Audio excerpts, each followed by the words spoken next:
रोहड़ी अंदरूनी मुल्क में हलंदड़ मुसाफ़िर ट्रेननि जी बोगियुनि जे हेठियां लॻायल 80 सैकड़ो क़ीमती कापर चोरी थियण जो इंकशाफ। Green line express, Karakoram express, Karachi express, Hazara express, Farid express, Rehman Baba express समेत केतिरनि ई ॿियनि मुसाफ़िर रेलगाॾियुनि जे इकोनॉमी क्लास बोगियुनि में लाइटिंग ऐं पखनि जो निज़ाम बहाल खे रखण लाइ एसी कोचुनि में एसी खे हलण लाइ बोगियुनि हेठियां पाइप ज़रिए 3 केबल 6 कॉपर जूं तारूं गुज़ारे वेंदियूं आहिनि।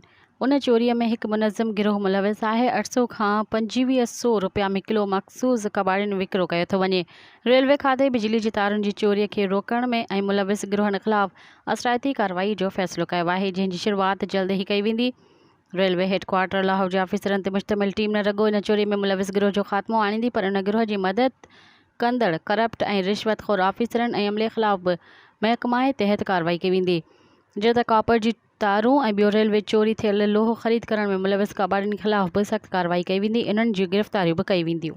मज़ीद ख़बरनि ऐं तफ़सीलात लाइ विज़िट कयो असांजी वेबसाइट www.awamiNewsHD.com ऐं ॾिसंदा रहो अवामी न्यूज़ HD।